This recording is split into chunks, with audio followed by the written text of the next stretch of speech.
안녕하세요. 강신우의 교회음악 강의를 맡아 진행하는 강신우입니다. 오늘은 강신우의 교회 음악 강의에 대한 변명이라는 내용의 글을 소개하겠습니다.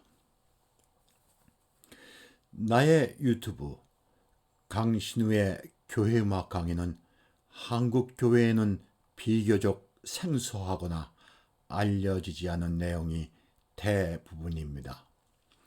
이에 더하여 학문적인 내용이 많아 쉽게 이해하기가 부담스러운 면도 있습니다. 한편 강의에 이어 예배를 위한 우리에게 잘 알려지지 않은 찬송이나 수준 높은 성가곡을 해설과 함께 소개하고 있습니다. 본 유튜브는 한국교회가 교회 전통의 교회 문화를 내다볼 수 있는 작은 창문 역할을 자처하고 나선 것입니다. 나는 유튜브를 시작하며 많은 호응이나 구독자에 대한 기대를 하지 않았습니다. 이것은 한국교회에서 공감을 얻기 어려울 뿐 아니라 오히려 반감을 갖게 하는 것일 수도 있습니다. 그 이유는 한국 교회의 비전을 제시하고 한편으로는 비판적인 내용이 긍정적이기보다는 부정적으로 받아들여질 수 있기 때문일 것입니다.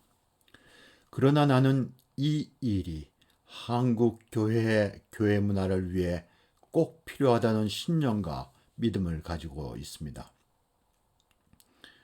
이는 교회의 공통 문화 유산에 대한 바른 이해와 지식과 정보의 소통을 위한 일이기 때문입니다. 교회의 문화는 인류 역사에서 뛰어나 다른 문화에도 많은 영향을 주고 있는 것입니다. 그 가운데 음악, 교회 예배에 사용되는 예배 음악은 어느 종교나 문화에서도 이에 근접하는 곳조차 없을 정도입니다. 우리는 예배를 위한 음악이 신앙생활이 아닌 일부 교양인을 위한 고전 음악으로 이해되고 있는 형편입니다.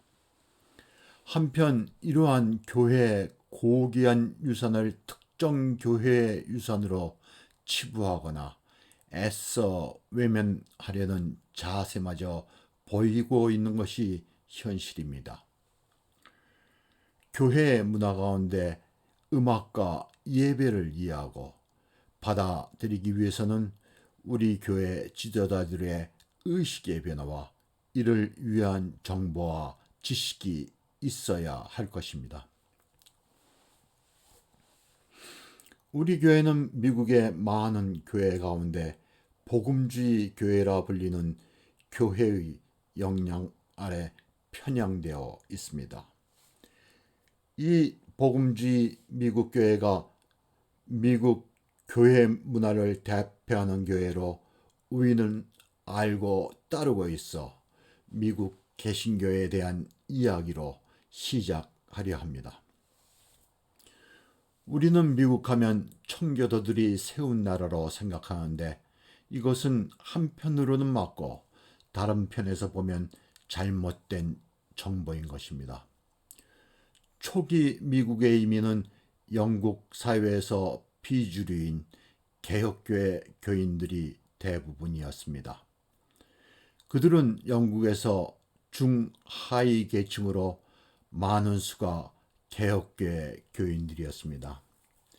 그 당시 영국 사회에서 국교회인 영국교회, 일명 성공회 교인이 아닌 사람들은 고위직에 진출이 불가능하였고 심지어 옥스퍼드나 캠브리지 대학 입학마저 개혁교회 교인은 소외될 정도의 차별이 있었습니다.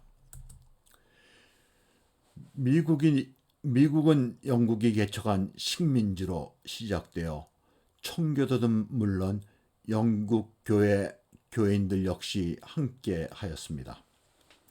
이 영국의 국교도들은 식민지의 관리나 지도자들이었습니다.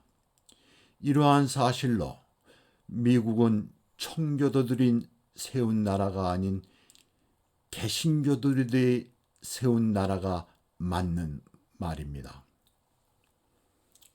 얼마 전 통계에 의하면 미국의 기독교 분포 가운데 개신교회 제1의 교단은 침례교회로 신자 수가 약 2천만 명이고 다음이 감리교회로 780만 명이라 합니다.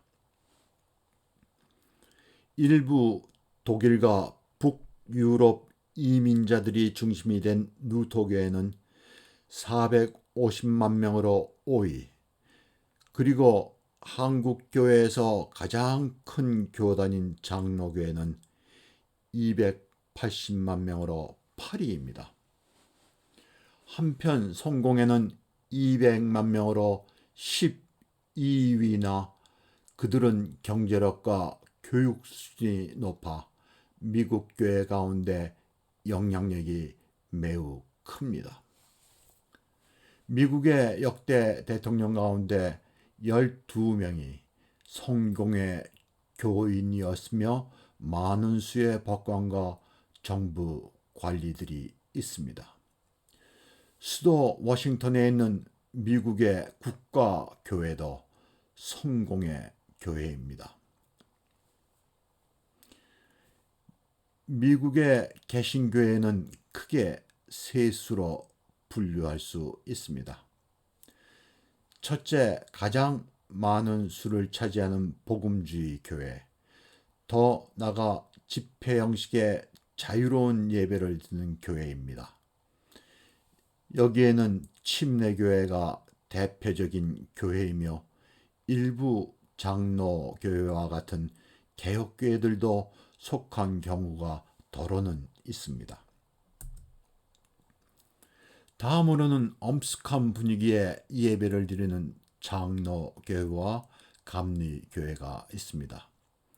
이들은 예배에서 설교를 강조하나 성서 일가와 교회력에 기초하여 교회 절기를 지키며 오르간과 성가대가 예배에서 기능적인 역할을 위한 교회의 뒷받침이 있습니다. 그리고 정교한 예배 의식과 수준 높은 예배 음악으로 예배드리는 루터 교회와 성공회가 있습니다. 이들 교회들은 자신들의 어머니 교회라 할 수 있는 독일의 루터 교회와 영국의 영국 교회와의 긴밀하게 교류들을 하고 있습니다. 이들 교회 가운데 문화적인 측면에서 보면 장로교회, 감리교회, 그리고 성공회와 루터교회는 미국 교회 문화의 주류라 할 수 있으며 복음주의 교회와 집회 형식의 자유스러운 예배를 드리는 교회는 교회 문화에서는 주변 교회로 분류할 수 있습니다. 이들 교회들은 서로 간에 영향을 주고받으며 교회 문화의 발전을 이어가고 있습니다. 한국교회는 이들 미국 교회의 문화 가운데 주류가 아닌 주변 교회 문화권 영향 아래 있습니다. 한국교회는 1970년도에 오순절교회가 이끄는 부흥운동이 모든 교회에 영향을 주어 교회 문화 가운데 예배와 찬송은 발전이 아닌 정체나 퇴보를 하게 되었습니다. 모든 교회들이 순복음 교회의 부흥의 영향으로 수적 경쟁에 몰입하면서 기성 교단의 교회들이 교회 문화 발전에 대한 노력이나 시도가 없었던 것이 그 원인이라 하겠습니다. 이때 한국 교회는 여의도 광장과 같은 곳에서 교파를 초월한 대형 집회에 열심이었습니다. 빌리 그레햄 목사와 통역을 맡은 김장함 목사를 대표로 하는 초대형 집회와 교회마다 부흥 집회가 절정을 이루게 됩니다. 이 대형 집회의 유탄을 맞아 희생당한 것이 찬송가로, 이를 계기로 헤어나지 못하는 늪에 빠지게 됩니다. 야외 집회에 참석한 사람들이 찬송가를 부르는데 교단에 따라 각기 다른 찬송가를 사용하고 있어 찬송가의 장수가 다를 뿐 아니라 가사도 조금씩 달라 불편함을 느낀 나머지 하나의 찬송가로 통일하자는 의견이 나오게 됩니다. 그 당시 사용되던 찬송가는 개편 찬송가, 새 찬송가, 합동 찬송가, 세 가지 찬송가였습니다. 통일 찬송가의 탄생은 대형 집회에서 사용의 불편을 없애자는 실제 이유에다가 통일이라는 거부할 수 없는 민족적 수곤의 명제를 앞세운 기만에 가까운 일이었습니다. 교파 간의 구분 없이 한 권으로 통합된 찬송가를 쓰는 나라나 교회가 있는지 묻고 싶습니다. 외국 교회 사례를 보면 교파나 교단이 각기 자신의 찬송가가 있는데 이는 교파 간의 찬송의 전통과 교리와 관계가 있는 것입니다. 심지어 미국의 누도 교회와 영국의 영국 교회는 몇 권의 다른 찬송가를 발행하여 이를 함께 예배에서 사용하는 교회들도 있습니다. 두 번째 이야기는 말하기 어렵거나 거의 금기시하는 것입니다. 그러나 용기를 내어 말하고자 합니다. 이는 나의 개인적인 소견임을 미리 밝혀둡니다. 한국교회 성향을 보면 진보와 중도, 보수, 복음주의로 나눌 수 있습니다. 과거에 진보적인 교단의 엘리트 그룹이 형성되어 있어 새로운 시도와 발전에 앞장서 왔습니다. 이러한 교단에서 예배와 찬송과 같은 교회의 문화적 면에서 항상 변화와 발전에 기여하였습니다. 개편 찬송가와 같이 발전적인 일에도 이들이 앞에 있었습니다. 그러나 이들 교단이 사회 참여에 열심을 보이고 더 나아가 이념적인 편향을 보이면서 그 역할은 정지되었고 진정한 의미의 진보가 아닌 정치적인 의미의 진보가 되었습니다. 한국 교회로서는 매우 안타까운 일입니다. 다음은 중도에 속하는 교회입니다. 이들 교회는 교세에서 그리고 교계의 영향력이 크고 예배나 찬송과 같은 교회 문화에 관심은 있으나 그 실천에 앞장서기보다는 소극적입니다. 어찌 보면 한국 교회를 앞에 서서 이끌어야 하는 사명을 부여받은 교회인데 너무 조심스러워 제 악걸인가 현상 유지에 전전긍긍하는 형세입니다. 이번엔 보수파 교회입니다. 나의 편견일지 모르나 나는 한국의 보수파 교회는 복음주의 교회와 같은 분위기라 느끼곤 하였습니다. 그 신앙의 모양새와 분위기가 많은 공통점을 가지고 있습니다. 개혁교회는 찬송에서 성서의 찬송, 시편가를 고집하였습니다. 이러한 엄격함은 찾아볼 수 없고 오히려 감성적인 복음과에 더 심취해 있습니다. 과거에는 생활에서 엄격함이 이야기되곤 하였으나 이제는 이마저 관용적입니다. 이들 교회는 엄정한 찬송보다 복음과에 더 기울어져 있습니다. 한국의 복음주의 교회는 부흥주의 교회라 말할 수 있는 집회 형식의 예배를 드리는 교회입니다. 나는 이 교회들에 대해 매우 긍정적입니다.